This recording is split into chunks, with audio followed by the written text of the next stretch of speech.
like this. So your point's well taken. It's not how we want to be treated, it's how they want to be treated. You know, you have this term that you call enlightened hospitality. And it's really kind of the core of what you do with fine casual dining, I think is the language I read that you utilize. Tell us a little bit about what is that? What is enlightened hospitality, and how do you really deliver it when you scale a business? Yeah, that's easy to do when you're doing one. Tony, right? that's probably the biggest challenge that makes me excited to come to work every single day. First of all, what is hospitality? Hospitality, it's not just what you get for Thanksgiving or whatever holiday from your grandmother. Yeah. How many of you out here are in the hospitality business? Raise your hand.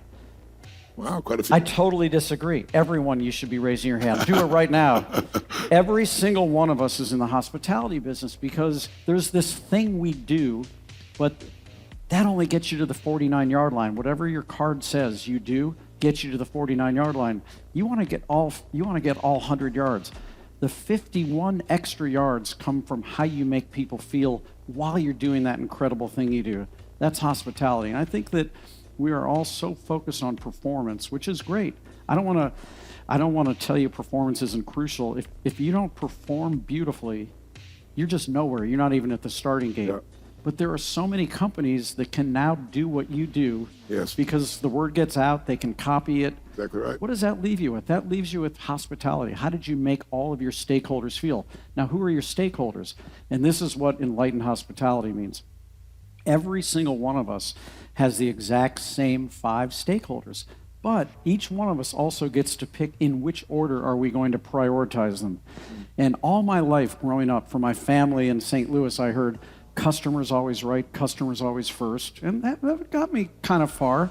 Then I took I took one economics class in college, and we were studying this guy, Milton Friedman from the University of Chicago, who said, nope, the investor is always first, because if you make every decision on behalf of the investor, everything works out. And I'm, just completely conflicted in my brain, because what I realized we were doing, when I sat down to write Setting the Table, I said, we've screwed this up. We actually put the customer second. Of all of the 5 stakeholders, we put our team first, our customers second, our community third, our suppliers fourth, and our investors fifth. And we did that not because we didn't want to have really happy customers and not because we didn't want to make our investors a lot of money.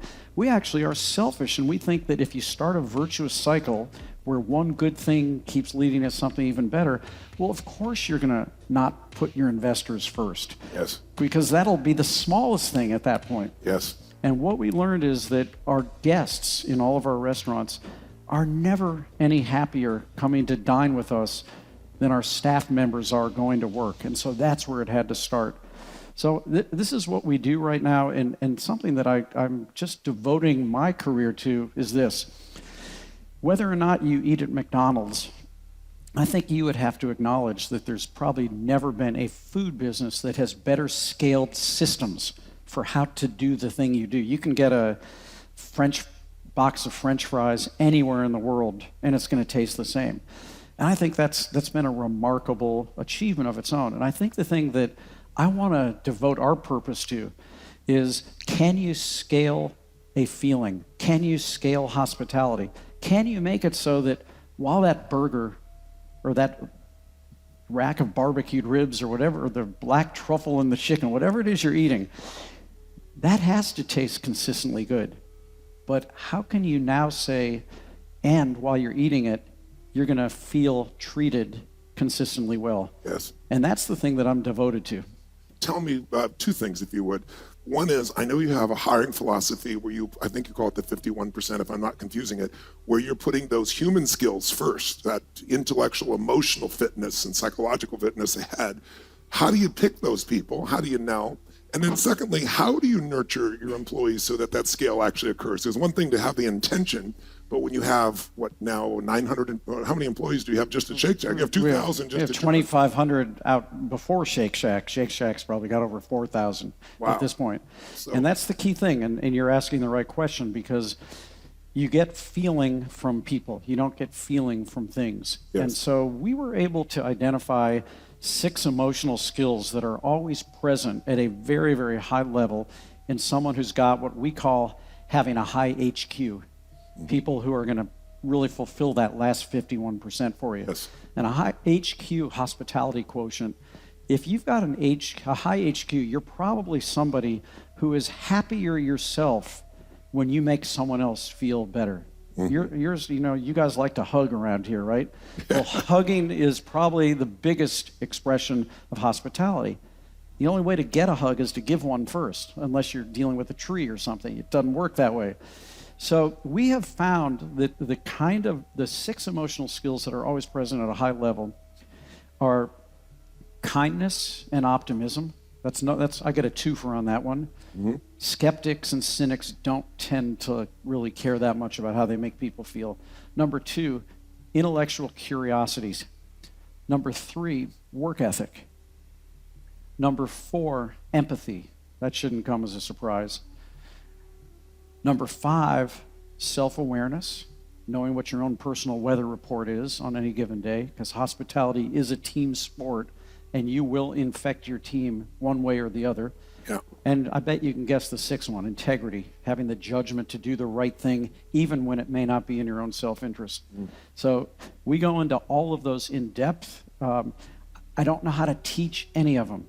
I don't know how to teach you to be kind if you're not kind. I agree. But what we can do is we can teach people on our team how to interview for those emotional skills. And we can also teach our leaders how to celebrate those emotional skills. How many of you have had a job where the thing you got bonused on was something that could be measured? Cost control, higher sales, whatever. How many of you have ever had a job where you got bonused for how you made people feel? We need to see a whole lot more hands go up if this country is going to continue to lead the way in this hospitality economy.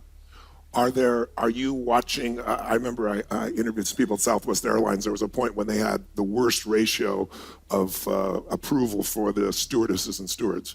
And I talked with a gentleman who turned that around. And the way he did it wasn't by the interview. They did group interviews. And during the group interview, the person would come on stage and have to say why they should be selected above everyone else.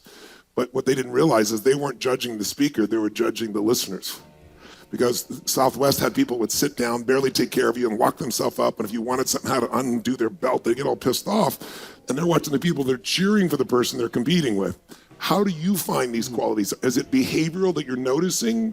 Is it something you're seeing by talking to people in their past? Or is it things that just show up during the interview itself, or all the above? I'm curious. Well, they definitely don't tend to show up on a two-dimensional piece of paper, also known as an application. Yes. So the interview is absolutely the first cue. I wouldn't say to you,